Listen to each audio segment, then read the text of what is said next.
You hatch as a raven in a nest high up in a tree. It took your parents weeks to build from scratch, and it's barely holding together under the weight of two older siblings who figured out how to scream before you even cracked your shell. They're louder and much better at getting fed. When your parents show up with food, it's chaos. Everyone climbing over each other to be first. You try to squeak, but it's pathetic. Nobody notices. Not even your mother, who drops a mouthful of chewed up something into the hungriest chick without even looking. For a while, you survive by chance. Maybe a scrap falls your way, but it's not sustainable. You're starving, and you're small enough that if someone accidentally steps on you, that might be it. So you do what any future genius would do. You start cheating. You time your begging call just slightly before your loudest sibling. It's not fair, but it works. Your mother pauses, tilts her head, and for once, you get fed first. Doesn't matter what it is. What matters is that it's yours. That's the moment you figure it out. You don't need to win the fight. You just need to sound like the winner. Later, a hawk passes overhead. Your siblings panic. One even stands up like that's going to help, but you go still. Your father launches off the nest and slams into the hawk midair. Somehow it works. They're both fine, but now you know what a real threat looks like. You make it through your first week. You're still the smallest, but now you're watching everything. And over the next few days, you grow feathers. You grow your confidence. Then you try to fly, and it all goes downhill from there. Skip forward a couple of weeks, and your wings start working. They work enough to catch wind, but not enough to land well, which is unfortunate, because today's the day. You jump, flap too hard,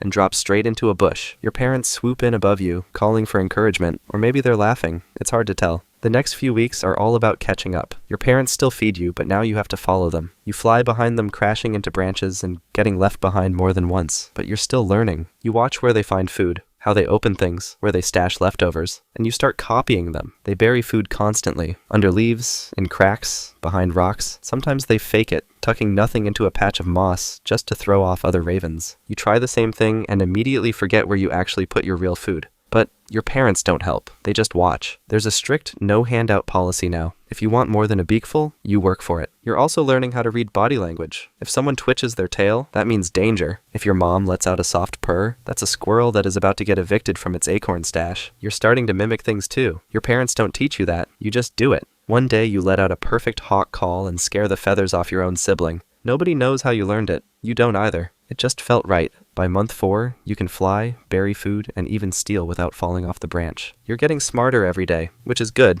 because soon you won't be with your parents anymore. At 5 months old, you're on your own. Your parents just flew off and didn't circle back. So now you follow the older ravens around your area. You hang back far enough not to get pecked, but close enough to see where they go. Every time one of them finds something, you dive in too and immediately get knocked out of the way. You squawk like you've been mortally wounded, but no one cares. The food's not yours. You try to sneak in, pretend to bury something nearby, hoping they get curious and leave the real stuff. It doesn't work. You're not convincing enough, so you leave and try to get food on your own. A few days later, you find your first opportunity. A seagull drops half a sandwich near a tree. You swoop in, and so do 3 others. A fight breaks out instantly. You try to yank the sandwich and fly off with it, but it's too heavy. You manage a few flaps before slamming straight into a trash bin and losing everything. You limp away with nothing but a bread crust and your dignity in pieces. But you're still learning. You start watching the seagulls more. They're dumb, but fast. They grab food, panic, and drop it if pressured, so you begin stalking them. You wait until they've snatched something, then swoop low, scream, and fake a mid-air attack. It actually works. One of them panics and drops half a chicken nugget. You grab it mid-fall and fly away before anyone can catch up. It's a win. Your first one. You land in a pine tree, beak full of processed meat, and let out a proud little croak. It's not much, but you got it yourself. And next time, you'll get more. Skip forward a bit, and you're 1 year old now. You're not technically alone anymore, not since you found the others. It started with a few calls in the distance, then you spot them. A loose group of young ravens circling a field, all of them around your age, so you join instantly. There's no formal initiation. If you can keep up,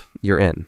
On the first day, you play the drop the stick game. Someone flies high, lets go of a twig, and the rest dive to catch it. You miss twice. But on the third round, you catch it mid-roll, and everyone croaks in approval. It's stupid, but you need some fun to occupy that intelligent brain of yours. Most days are spent looking for food and making bad decisions. Someone finds a dead rat, and 5 ravens show up pretending they found it first. There's a full-on standoff until a passing cat ruins everything. You practice mid-air rolls, figure out how to ride thermal updrafts, and learn who's fast and who's just loud. You're both, which helps. But not everything's a game. One morning, someone calls out sharply. Everyone freezes. A fox is stalking the edge of the clearing. Most of the group flaps up into the trees, but one juvenile tries to stand their ground, pretending they're bigger than they are. The fox lunges, and it's over in seconds. The rest of you watch from above, dead silent. Then slowly, you move on. After that incident, the group's a little more careful, and you're getting stronger, better at flying, and better at knowing when something's worth the risk. You won't stay with this group forever. Once you're older, the others will start pairing off, leaving for good. This phase is temporary, but you're not done being young just yet. There's still one trick you've been waiting to try. A few months later, you grew a little, but you're still not fully mature. The chaos of youth has been replaced by something better, calculation.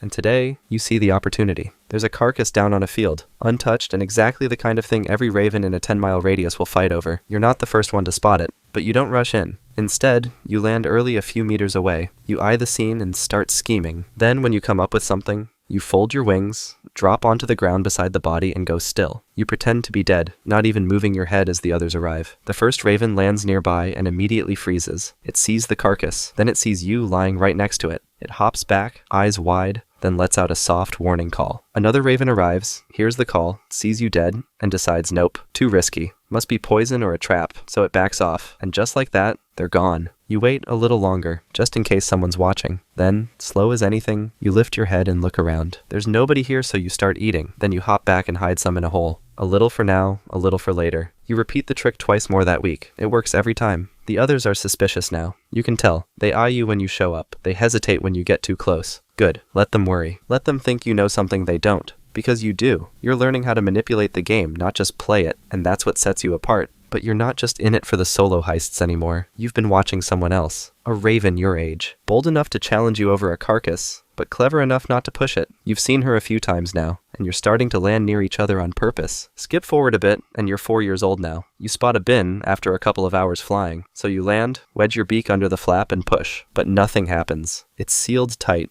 and the usual trick isn't working. You're about to give up and move on when she lands across from you and just watches. So you try again, and this time she joins in. Her beak slides in beside yours, and with both of you lifting, the lid finally gives. You dip in first, grab something greasy, and fly off without a word. 5 minutes later, you circle back. She's still there holding a stale French fry. She eats half and drops the rest. And that's it. From that point on, she sticks around. When she calls, you answer. And when you both chase off a younger raven trying to nose into your stash, you know it's serious. You don't try to impress her. You raid bins together. That's your definition of love. By the end of the week, you're building a nest. You bring the sticks, she brings moss, hair, a bit of fishing line, and a sock that might have once belonged to a hiker. You shape it with your feet, press it down with your chest, and when it finally feels right, you both sit there. Weeks later, the eggs come. And now it's your turn to teach someone how to fly, how to steal, and how not to die trying. Around 18 days pass, and the eggs hatch. Your whole life shrinks to a few screaming mouths and the constant pressure of keeping them alive. Every hour you're out flying, cashing what you can, and racing back before the smallest chick starts getting stepped on again. They grow fast. One learns to squawk before the others, and immediately starts hogging the food. You start feeding him last just to balance things out. Your mate never leaves them for long. She plucks feathers off her own chest to line the nest and kicks out anything that doesn't look like it belongs. By week 5, the chicks are flapping at everything. One nearly falls out trying to chase a beetle. You catch him by the leg just before he tumbles off the edge. He pecks you in the eye and waddles back like he was meant to do that. Their first flights are disasters. One clips a branch and lands upside down in a bush. Another takes off, panics midair, and slams into your mate.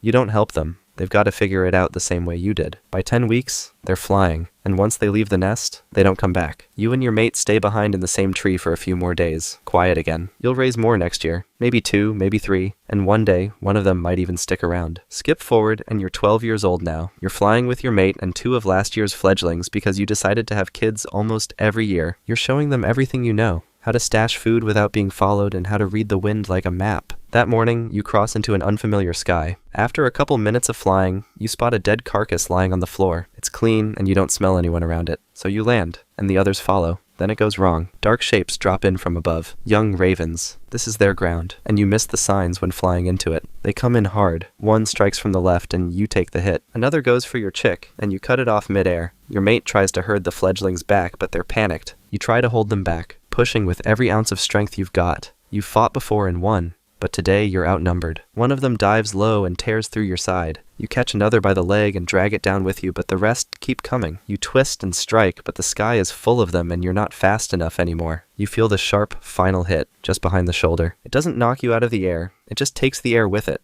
When it ends, they start eating your body instead of the carcass. Your mate escapes with the fledglings. You catch one last glimpse as she turns sharply behind the trees, leading them away. You don't move. For the first time in 12 years, you go still. The ravens that killed you, they're young just like you were. And somewhere out there, one of them is already burying your body, hiding it from the others. Life as a raven might be rough, but there's another animal out there that has it way worse. Trust me, it's wild. Check out the video and see for yourself.